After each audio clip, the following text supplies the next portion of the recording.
Trong kỳ nghỉ Tết dương lịch, các bà nội trợ đã chuẩn bị món ngon nào cho cả gia đình chưa? Nếu chưa, thì có thể tham khảo món thịt cuộn với một chút biến tấu độc đáo mà chương trình Ngon và Lành hôm nay giới thiệu nhé.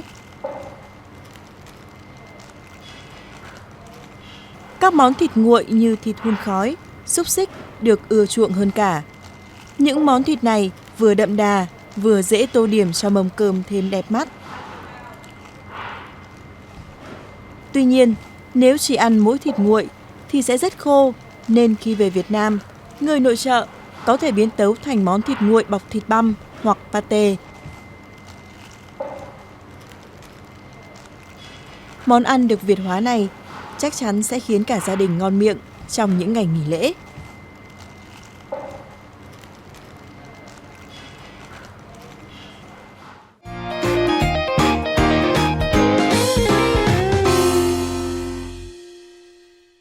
Bánh thịt này trong tiếng Anh thì người ta gọi là meatloaf, nhưng trong tiếng Việt thì mình cứ gọi nôm na đấy là món thịt cuộn.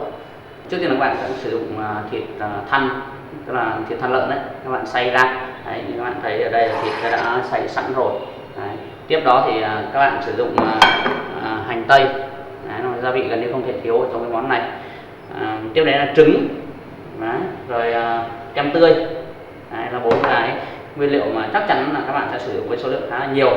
Còn các cái gia vị còn lại, ví dụ như là bột ớt đỏ này, rồi một ít lá cọ xạ hương này, đấy, rồi tiêu muối cho nó vừa ăn, cộng với một ít các bột chiên xù hoặc là cái bột gọi là bột bánh mì, bột cà mì đấy, để làm cho cái món ăn nó quyện nó lại với nhau.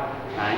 Sau đó thì các bạn sẽ sử dụng cái phần thịt ba chỉ hun khói mà trong tiếng Anh gọi là bacon ấy, thì người ta dùng cái đó, người ta cuốn xung quanh cái cuộn thịt đó, cho người ta đặt vào khay, người ta nướng trong lò, nướng cho đến khi mà cái thịt ở trong nó chín hoàn toàn rồi, cộng với lại cái việc mà cái lớp thịt ba chỉ phía ngoài, lớp bacon phía ngoài nó giòn lên, nó vàng giòn lên, thì người ta bỏ ra để nguội. Và sau đó thì người ta cắt thành lát và phụ ăn kèm với lại 1-2 loại rau xào các thứ.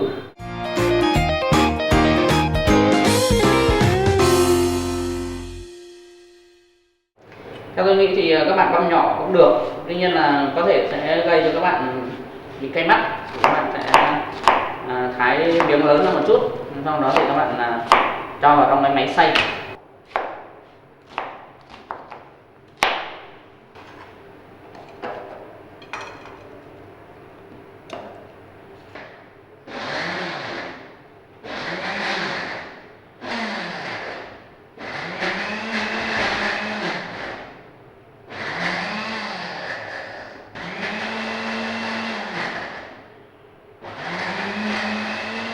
Các bạn sẽ cho cái hành vào trong âu. Tiếp đó thì chúng ta sẽ trộn các cái nguyên liệu còn lại, ví dụ như là thịt, rồi là các cái gia vị cần thiết. Tiếp đến thì các bạn cho thịt vào. Đó. Cho thịt vào. Sau đó thì các bạn đập vào đây 2 quả trứng.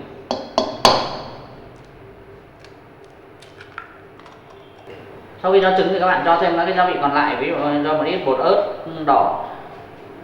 Bột ớt này trông nó đỏ vậy thôi, nó không cay như là bột ớt Việt Nam. Đó là bột ớt ngọt, một ít hạt tiêu,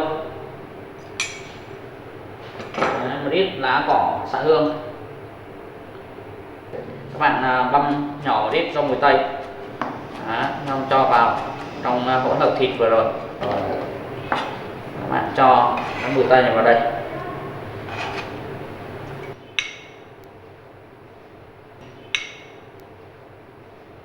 Tiếp đến các bạn cho một ít muối vừa ăn. Đó. Và cái phần kem tươi này ấy, thì các bạn chỉ cho khoảng độ 1/3 vào đây thôi. Còn 2/3 nữa tí nữa mình sẽ dội đều lên trên cái phần vỏ ngoài. Đấy. Sau khi cho kem tươi vào thì các bạn trộn đều. Đấy, trộn đều và cho cái bột bánh mì này vào, gọi là bột cà mì đấy, cho vào đều lên. Thì cái việc cho cái bột cà mì này vào là để cho cái hỗn hợp này nó nhuyễn và nó có cái độ kết dính. Các bạn trộn đều, các bạn sẽ thấy rằng là nó rất là nhuyễn, rất là dẻo, nó không bị rời rạc.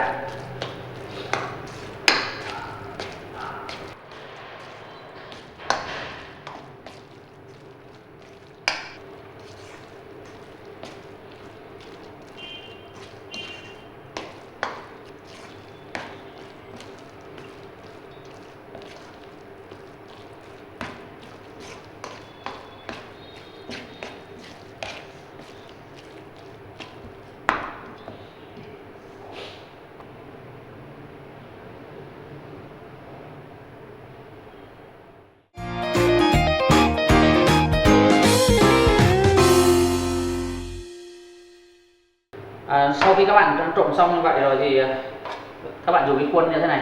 Đầu tiên là các bạn phết một lớp bơ mỏng ở phía dưới và hai bên thành. Các bạn phết không cần nhiều đâu, chỉ phết một lớp mỏng ở dưới hai bên thành. Thứ nhất là nó cũng sẽ chống dính một phần, và thứ hai là nó tạo ra cái độ thơm nhiều hơn cho cái món thịt này. Đấy, thì các bạn thấy rằng là tôi phết đều một lớp bơ mỏng ở bên trong, đúng không ạ?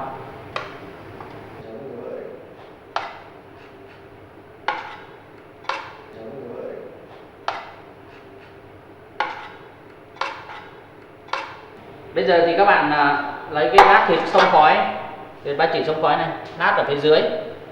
Các bạn có thể lát một lớp mỏng ở đáy như thế này. Đấy. Các bạn sẽ nhìn thấy rằng là các cái lát thịt nó sẽ nối tiếp nhau. Các bạn thấy là những cái lát thịt hun khói này được lát đều lên nhau, các bạn có thể gối lên nhau rất là mỏng, hoặc là cách hẳn nhau ra cũng không sao, bởi vì khi mà các bạn cho vào lò nướng thì những cái mỡ ở cái này nó chảy kết dính vào nhau. Đấy, cho nên các bạn có thể không cần phải chồng lên nhau dày quá. Vậy thì sau khi các bạn lát cái thịt này rồi thì trong cái thời gian này tôi nghĩ tốt nhất là bạn nên tranh thủ bật lò nóng lên. Đấy, trước khi mình hoàn tất cái bánh thịt này thì mình sẽ bật lò nóng lên. Để đó các bạn có thể sử dụng cái nhiệt độ khoảng độ 170 độ C. Đấy, khoảng 170 độ C. Và cái thời gian thì các bạn cứ cho khoảng 40 phút. Đấy, 40 phút thì khi mà các bạn bật lên để cho nóng mất khoảng 10 phút cộng với lại 40 phút nữa thì các bạn cứ cho khởi điểm là 50 phút. Sau khi mà bật lò chờ đợi như thế rồi thì các bạn mới cho thịt vào đây. Đấy, các bạn cho các bạn sẽ thao tác, nhìn thấy thao tác là nhồi thịt vào trong cái khuôn có sẵn. Nhớ là các bạn cứ nhồi khá là chặt vào, bởi vì do là cái khuôn, thứ nhất là khuôn này là khuôn bằng inox rồi, đúng không ạ? Cái khuôn này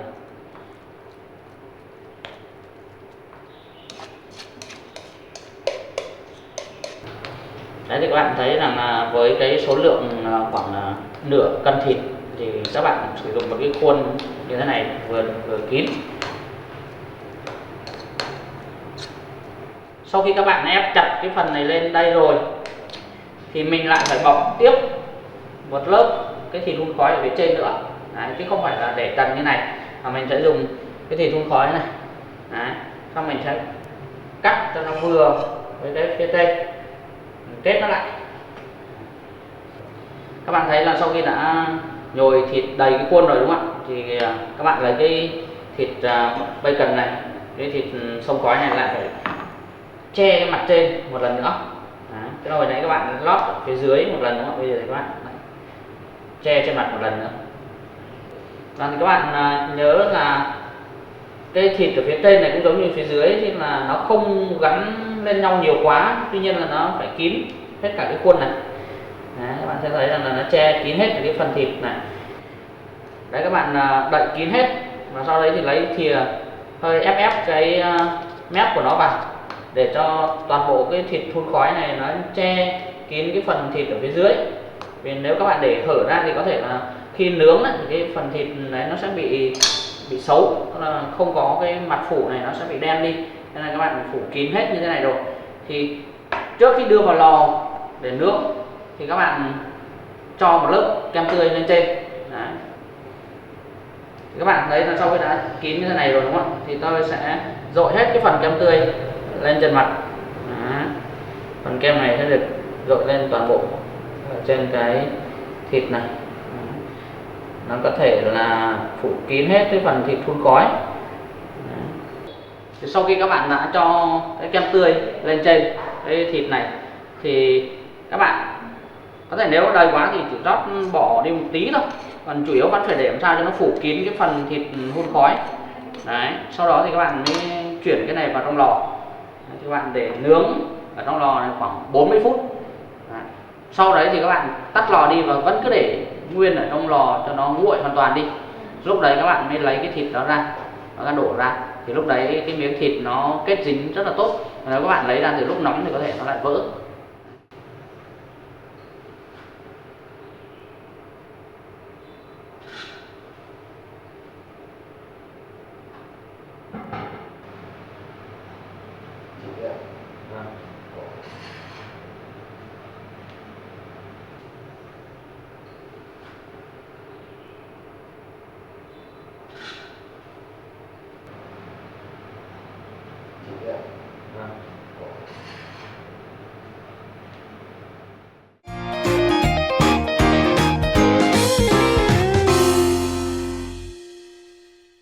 Sau khi các bạn nướng xong thì nó sẽ có cái hình dạng như thế này, tức là bacon, tức là thịt hun khói bên trên ấy, cháy vàng đẹp, phóng với màu kem.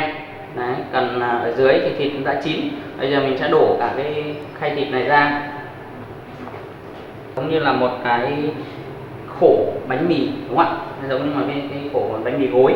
Thì cái món ăn này thường thì người ta sẽ cắt lát ra để người ta phục vụ. Thì các bạn sẽ nhìn thấy rằng là nó giống như là một cái ổ bánh mì, đúng không ạ?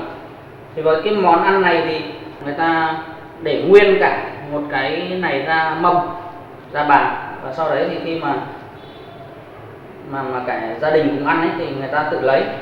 Tất nhiên là nếu các bạn làm xong các bạn để qua một đêm thì nó sẽ tốt hơn là các bạn cắt ngay như thế này. Bởi cắt ngay này thì nó còn nóng, nó sẽ dễ vỡ.